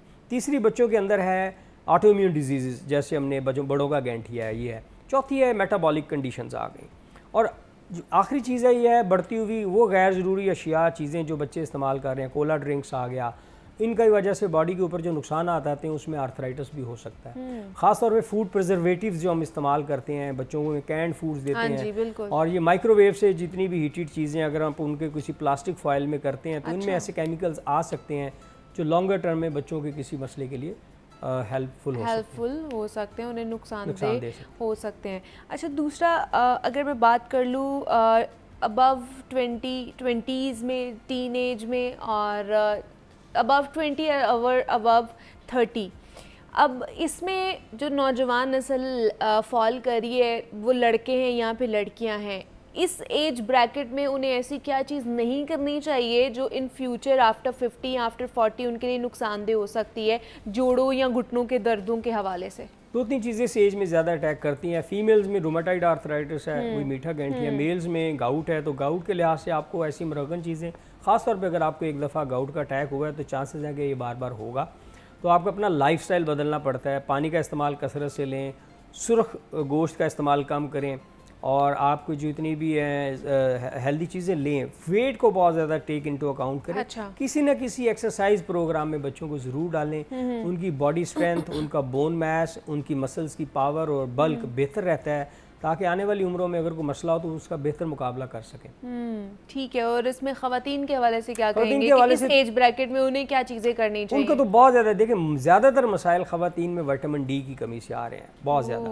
उसके अलावा फाइब्रोमेल्जिया कंडीशन है जिसमें ज़हनी तनाव, परेशानी, टाइप ए पर्सनैलिटी, आप बहुत सेंसिटिव होती हैं, ख़ासतौर पे पब्लिक डीलिंग में जो फीमेल्स होती हैं दे उनको एक फियर सा भी होता है, और although they are very strong to work, लेकिन they are always vulnerable to some miss unfortunate. लेकिन उसके लिए फिर उनको बड़ा वो जो स्ट्रेस लेती हैं, वो स्ट्रेस उनको फाइब्रोमेल्जिया के ज़रिए मसल्स और जॉइंट पेन का शिकार कर सकता है। तो आपको रिलैक्स रहना चाहिए, अल्लाह पे भरोसा रखें, स्ट्रांग रहें, अल्लाह ताला खैर करने वाला इंशाल्लाह। बेशक ऐसे ही है, लेकिन फिर भी अपनी जो डाइट है, अपनी बाकी फ़िज़िकल एक्टिविटीज़ है, उसका ख्याल रखें ताकि आप आगे आने वाले अपने दिनों में, अपने एज में इस तरह के प्रॉब्लम से बच सकें। तो हमारे साथ डॉक्टर फैसल मसूद मौजूद थे। डॉक्टर साहब, बहुत शुक्रिया आपके वक्त का कि आप यहाँ पर आए, और आर्थराइटिस के हवाले से हम बात कर रहे थे। यहाँ पर एक छोटी सी ब्रेक लेते हैं और मिलते हैं इस ब्रेक के बाद।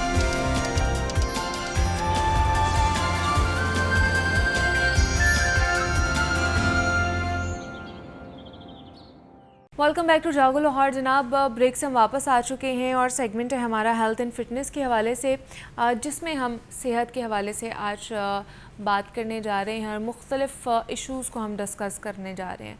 माहिरीन से इनका बेहतर इलाज और एहतियात भी जानेंगे।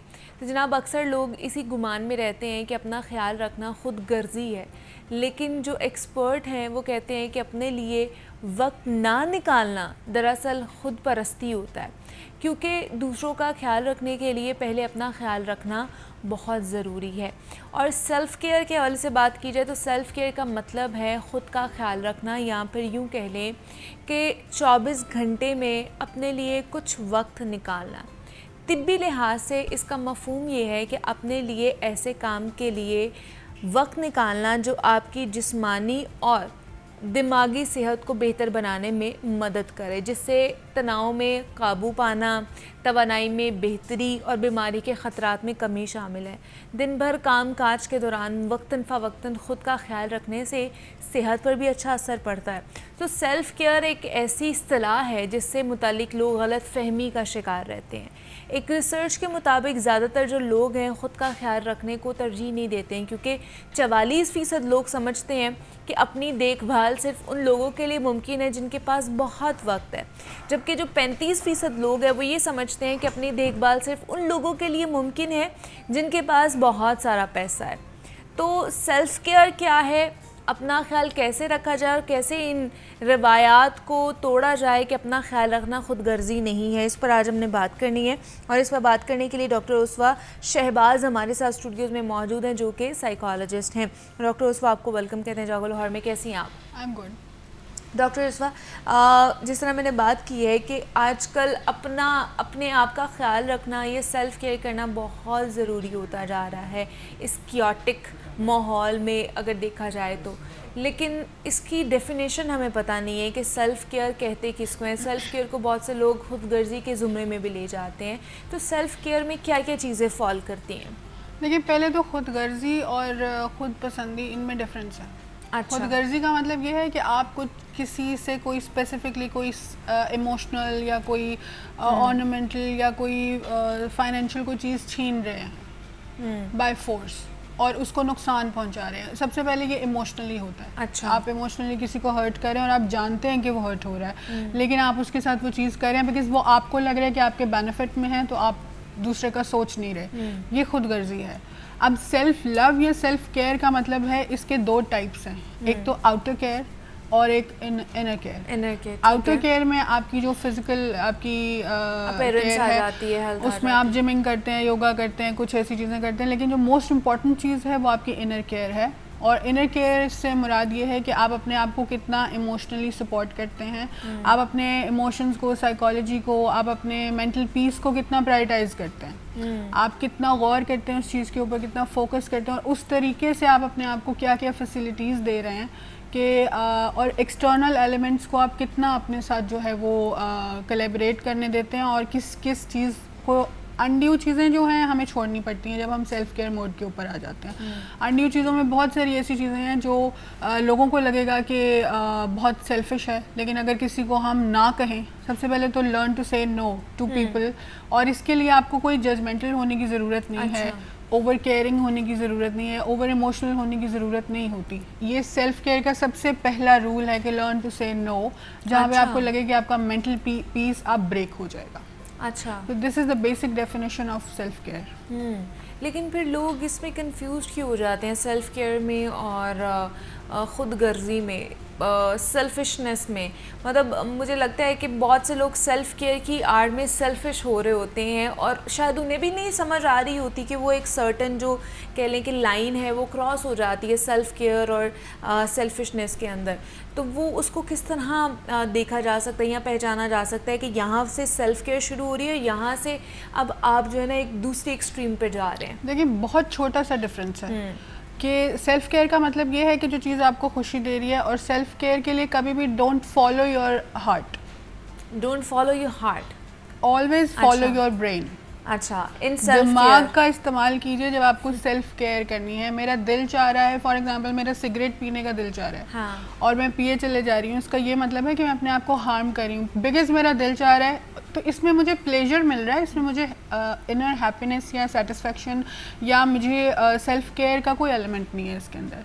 तो ये डिफरेंस है। मतलब अगर आपको किसी एलिमेंट के थ्रू कहीं पे पहुंचना है, इसकी छोटी सी एग्जांपल ये कि अगर आपको आपके पेरेंट्स कहते हैं कि आप के पास गाड़ी होनी चाहिए, और इसके लिए आप शादी करते हैं कि डाउरी में गाड़ी आएगी, तो that is not that is a player जिसके थ्रू आप कहीं पहुंच रहे हैं। दैट इज़ नॉट वो ऐसी चीज़ जिसको आपको इंटरनली उसको, क्योंकि आपने वो खुद नहीं अर्न की ना, किसी स्टेप के थ्रू आपने वो अर्न किया।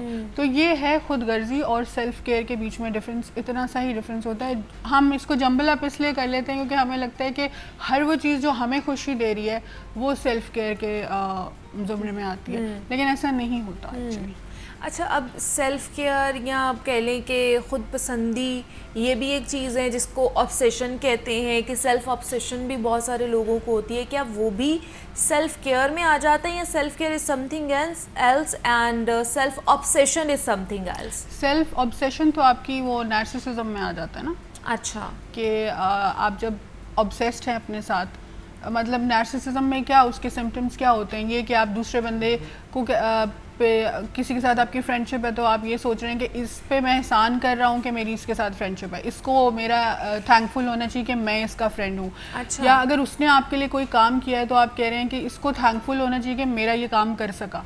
अच्छा, तो ये सेल्फ ऑब्सेस्ड होना होता है ना, कि आप अपने साथ इतने ऑब्सेस्ड हैं कि आपको लगता है कि आपसे ऊपर कोई है ही नहीं और आपसे ज़्यादा इम्पोर्टेंट ही कोई नहीं है। तो ये नार्सिसिज्म की तरफ चला जाता है, ये थोड़ा सा साइकियाट्रिक इश्यूज की तरफ चला जाता है अगर कोई सेल्फ ऑब्सेस्ड है, क्योंकि obsession is a big word itself. तो ऑब्सेशन अगर किसी को अपनी हो रही है, इसका मतलब है डेफिनेटली उसके साथ कोई ना कोई साइकियाट्रिक इश्यूज हो सकते हैं, साइकियाट्रिक इशू हो सकते हैं। लेकिन फिर मैं वही बात करूँगी कि अगर हम सेल्फ लव या सेल्फ केयर पे भी बहुत कर रहे होते हैं, जैसे आपने कहा कि लर्न टू से नो, हम लोग ये चीज़ें अगर ऑप्ट करते भी हैं तो हमारे इर्द गिर्द के जो लोग हैं वो ही डिस्टर्ब होना शुरू हो जाते हैं। उन्हें लगता है कि कहीं ना कहीं वो खुद गर्जी वाला एक पहलू आ रहा है, सेल्फिशनेस वाला पहलू आ रहा है कि अब ये हर चीज़ पे नो बोल रहा है। उन्हें नहीं पता कि वो हमारी मेंटल हेल्थ के लिए हम लोग बोल रहे हैं कि इससे हमारी मेंटल हेल्थ या हमारा पीस जुड़ा हुआ है, तो फिर उसकी वजह से हम लोग ज़्यादा डिस्टर्ब रहते हैं। फिर उस सिनेरियो में क्या कर सकते हैं?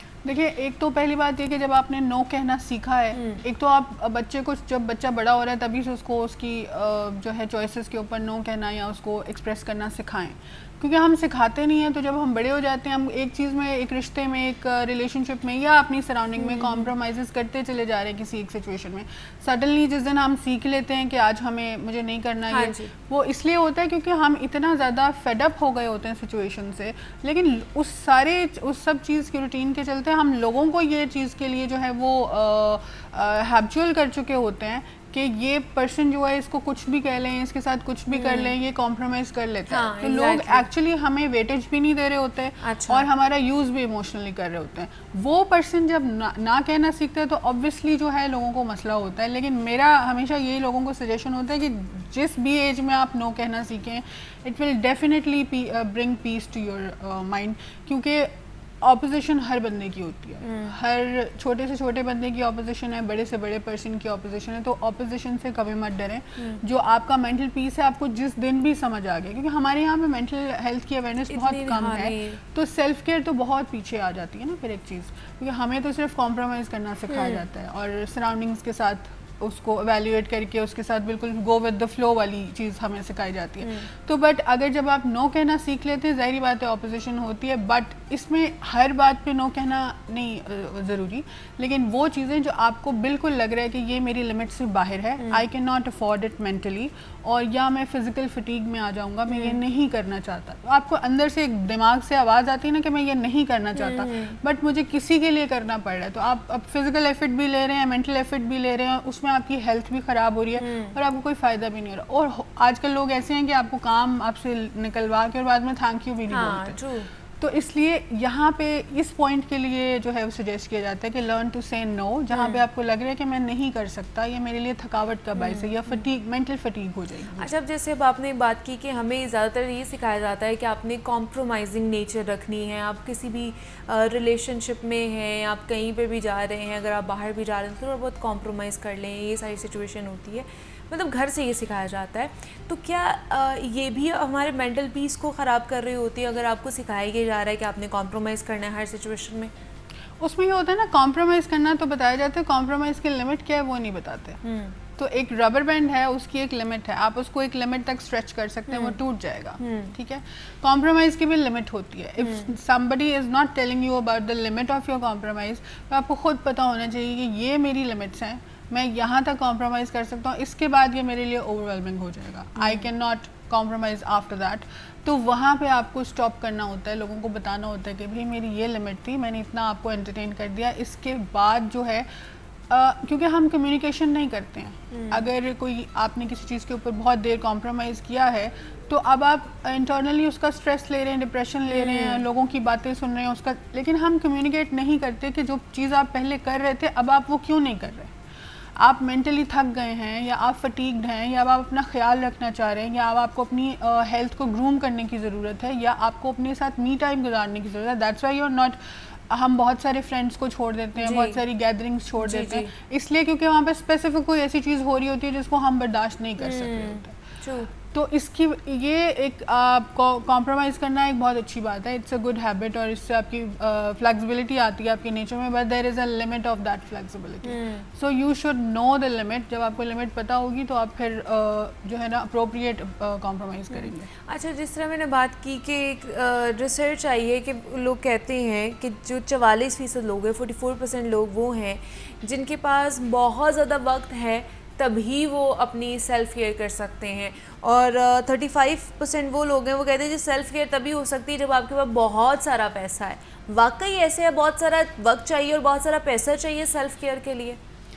आप मुझे ये बताएं कि आपको डीप ब्रीदिंग करने में कितना टाइम लगता है और उसमें कितने पैसे लगते हैं? कोई पैसे नहीं लगते और ज़्यादा टाइम ये इसके बिल्कुल ऑपोजिट है ये बात। आपके पास जितने ज़्यादा पैसे हैं आप उतने ज़्यादा स्ट्रेस्ड हैं, ठीक है। स्ट्रेस इसलिए क्योंकि जब पैसे आते हैं तो किसी मीन से आते हैं ना, और उन मीन्स को आपको मेंटेन रखने के लिए मेंटल एफर्ट डालनी पड़ती है, आपको ब्रेन यूज़ करना पड़ता है। तो आपके पास एक्चुअली फ्री होके भी कि आप कहेंगे अब आपने इतना पैसा अर्न कर लिया, अब आपके पास स्पेसिफिक टाइम है, तो आपको वो मेंटेनेंस जो आपका दिमाग चल रहा है ना, उसकी मेंटेनेंस में चल रहा है, चाहे आप घर में बेड पे बैठे हुए हैं। तो आप उस self care is about very small things.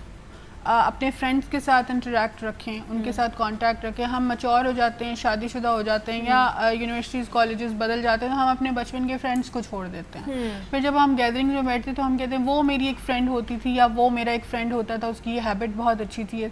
तो हम इंटरेक्शन छोड़ देते हैं और अपने आप को रिलैक्स करना छोड़ देते हैं। काम अगर आप दुनिया से चले जाएं तो भी हो रहा है, वो वैसे ही चलता रहेगा। 2 दिन लोग आपका दुख मनाएंगे, तीसरे दिन काम वैसे ही चल रहा है। तो वाई नॉट कि आप अपने लिए थोड़ा सा टाइम पहले ही निकाल लें जो आपकी लाइफ में थोड़ा सा लॉन्ग लास्ट आपको करे। और दूसरी बात ये कि आपके दिमाग को सुकून मिले उससे। It's not about the peace of your heart, it's about the peace of your mind. तो माइंड का पीस ढूंढने के लिए आपको कोई पैसे नहीं चाहिए होते, कुछ नहीं चाहिए होता। आप 2-4 अच्छे फ्रेंड्स के साथ बैठ के बात करें या अपने साथ बैठ के बातें करें। हम लोगों को बीइंग साइकोलॉजिस्ट ये भी बताते हैं कि अगर आपके पास कोई नहीं है बात करने के, जस्ट सेल्फ टॉक कीजिए। अच्छा, अपने आप से बात कीजिए।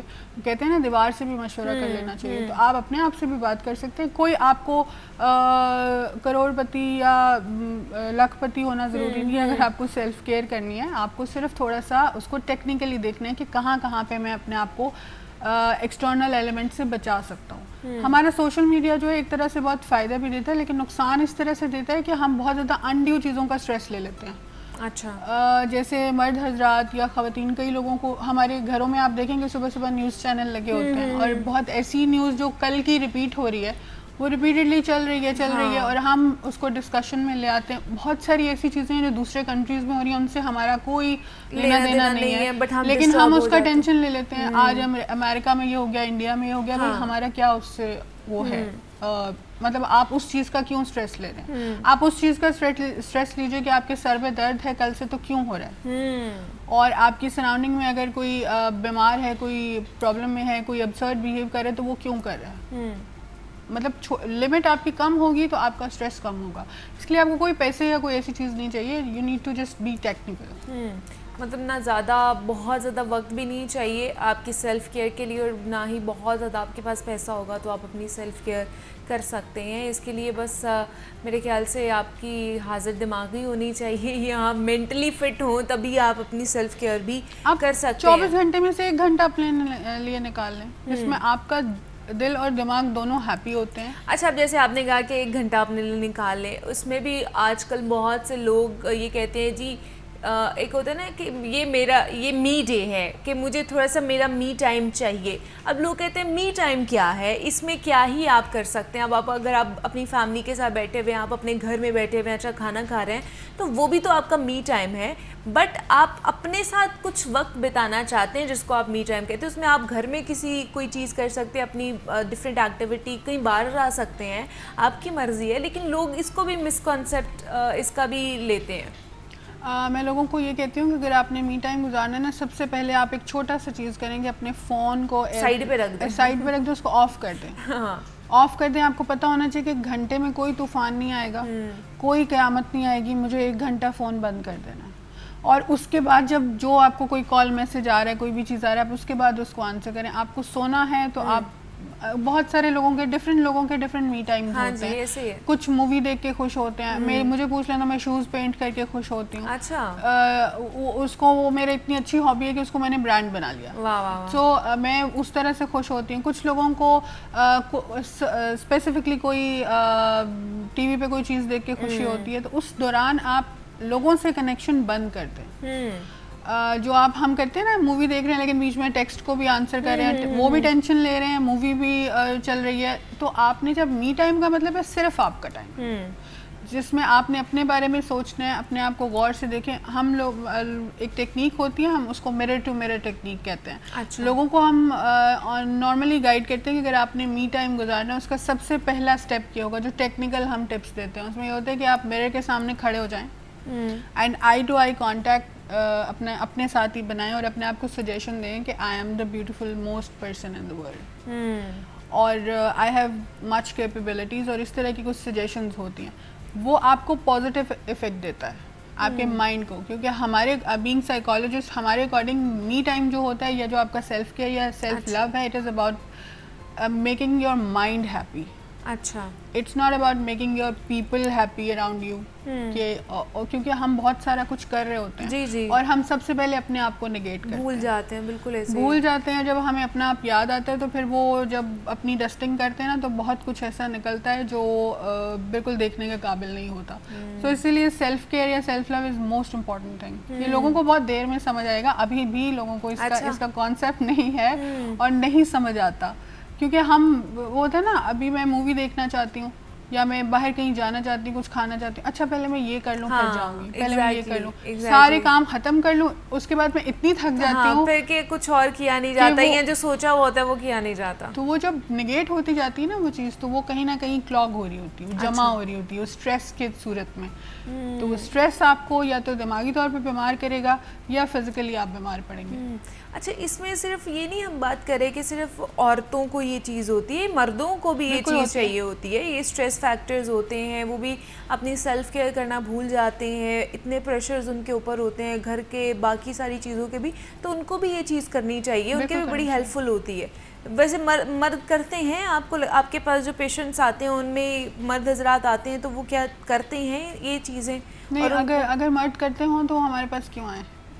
कोई भी पर्सन अगर सेल्फ केयर कर रहा है या अपना इतना ध्यान रख रहा है, इतना कीन ऑब्जर्वेशन उसकी है अपने ऊपर, तो उसको साइकोलॉजिस्ट के पास आने की ज़रूरत ही नहीं है, क्योंकि हम करते ही नहीं हैं चीज़ों को प्रैक्टिस। एक सूडो इम्प्रेशन होता है self care and self love, हम बहुत बातें करते हैं इसके बारे में, लेकिन हम प्रैक्टिकली उसके ऊपर प्रैक्टिस नहीं करते। बहुत 10 में से एक बंदा होगा जो सेल्फ केयर को प्रैक्टिस कर रहा है या सेल्फ लव को प्रैक्टिस कर रहा है। हम सेल्फिशनेस को तो प्रैक्टिस कर रहे होते हैं, लेकिन सेल्फ लव को हम प्रैक्टिस नहीं कर रहे होते। और ये इसकी रेशो मेल्स और फीमेल्स में दोनों में एक जैसी है। मेल मेंबर्स को डिफरेंट तरह के कॉम्प्रोमाइज़ करने पड़ते हैं, फीमेल्स को डिफरेंट तरह के कॉम्प्रोमाइज़ करने पड़ते हैं। तो आप ये नहीं कह सकते कि दोनों जेंडर्स में से कोई एक ज़्यादा कॉम्प्रोमाइज़ कर रहा है। आजकल इतनी हैसल है आपकी लाइफ में कि आप जो हैं वो हर तरह के कॉम्प्रोमाइज़ मेल्स भी कर रहे हैं और फीमेल्स भी कर रही हैं, तो दोनों ही बेचारे जो है ना जेंडर्स मुसीबत में वो इस वक्त। हाँ, हैसल फ्री कोई भी नहीं है। तो आप फिर दोनों के लिए मैं पूछूंगी कि घर में अगर हैं तो दोनों ऐसी क्या कह लें कि जैसे ब्रीदिंग एक वो हो सकती है टेक्निक है, इसके अलावा और कैसी टेक्निक्स हैं या कैसी थेरेपीज़ हैं जो हम खुद कर सकते हैं और अपना स्ट्रेस फ्री माहौल और बाकी चीज़ें अपने आप को बेहतर बनाने के लिए? देखिए, इसमें सबसे पहले ये कि आपको ब्रीदिंग एक्टिविटी जो होती है आपकी एंग्जाइटी को लो डाउन करती है, तो उसके पीछे एक पूरी साइंस है। अच्छा। वो आपकी बॉडी को ऑक्सीजनेट करती है, आपकी एंग्जाइटी वैसे ही हाफ रह जाती है। सेकेंडली ये कि आप हेल्दी फूड खा सकते हैं, वो आपका एक फिजिकल एलिमेंट हो जाएगा। इसके अलावा जो आपकी इंटरनल हेल्थ की बात, अगर माइंड की हेल्थ की बात हो रही है, तो अपने इंटरेक्शंस उन लोगों से रखें जो पॉजिटिव हैं। और कई दफ़ा हम वो बात आ जाती है कि ऐसे लोगों में बैठते हैं जिनको हम ना नहीं बोल सकते, लेकिन उनकी बातें हमारे कानों में पड़ती रहती हैं, तो हमें ज़बरदस्ती उनको जो है ना प्रोसेस करना पड़ता है उन चीज़ों को। हम चाहते हैं तो ट्राई करें कि कम लोगों से इंटरेक्शन रखें, और जिनसे रखें वो ऐसा हो कि वो आपकी मेंटल हेल्थ के लिए जो है वो नुकसान देना हो। ये सबसे जो है ना इम्पॉर्टेंट पॉइंट होता है। और एक्सटर्नल एलिमेंट्स में से स्ट्रेस कम लें, मतलब हमने अनड्यू जो है वो अपने घरों में झगड़े डाल के रखे होते हैं, बहुत सारी ऐसी चीज़ें हैं, यानी भाई के बच्चों का इशू जो है हमारे कमरे में चल रहा है, वाई इट इज़ सो। तो आप उतना ही अपने आप को जो है ना मेंटली यूज़ करें, इसको मेंटली यूज़ करना ही कहेंगे कि मेंटली उतनी ही अपनी बैटरी को यूज़ करें जितना आपके अंदर स्ट्रेस लेने की ताकत है, बिकॉज जो चीज़ आप प्रोसेस कर रहे हैं वो वापस भी आती है। तो जब आप नेगेटिव बात करें तो नेगेटिव ही वापस आएगा आपके, क्योंकि आपका माइंडसेट वैसा बन जाता है। तो नेगेटिविटी को थोड़ा सा डिले पे रखें और पॉजिटिविटी को प्रमोट करें, तो आपकी जो है वो सेल्फ केयर बहुत अच्छे से हो सकती है। अच्छा, बहुत से लोग कहते हैं जी हमें स्ट्रेस फ्री रहने के लिए बहुत सी रेमेडीज़ होती हैं, जैसे सेंटेड कैंडल्स हैं आजकल, इसी तरह की और भी बहुत सी चीज़ें हैं जो कहते हैं कि आप अपने इर्द गिर्द कर लें तो आपको कहीं ना कहीं रिलैक्स फील होता है, ऐसा है? कुछ थोड़ा बहुत ऐसे ये एलिमेंट्स होते हैं, लेकिन ये है कि ये बहुत ही उन लोगों के लिए जो बहुत सालों से मेडिटेशन कर रहे होते हैं, उनको मेडिटेशन की प्रैक्टिस होती है। जो नया पर्सन जो बहुत प्रॉब्लम में है, उसके साइड पे आप कैंडल्स जलाते तो कहेगा यार बंद करो, लाइट जलाओ, ये बड़ा प्रैक्टिकल सी बात है। तो ये वो चीज़ें हैं, बहुत आप कहते हैं ना जिसको जो आप फिल्मों या ड्रामों में देखते हैं, ये वो चीज़ें हैं, तो इनका उतना इम्पैक्ट होता नहीं है। साइंटिफिकली अगर आपको ये चीज़ करनी है तो आप मेडिटेशन करें। अच्छा, आप माइंडफुलनेस की तरफ जाएं, आप पॉजिटिव हेल्दी डिस्कशंस करें, वो उसमें रह सकते हैं और अपने इर्द गिर्द जो है ना पॉजिटिव लोगों की जो है ना तलाश करें कि आपके पास पॉजिटिव लोग हों। हमारे साथ डॉक्टर उसवा शहबाज मौजूद थी, साइकोलॉजिस्ट हैं। डॉक्टर उसवा, thank you so much for coming here. और आज का दिन हमारा था और हमने आपके साथ गुफ्तगू की है। इसी नोट पे मुझे इजाज़त दीजिए, अपना बहुत सारा ख्याल रखिएगा। अल्लाह हाफ़िज़।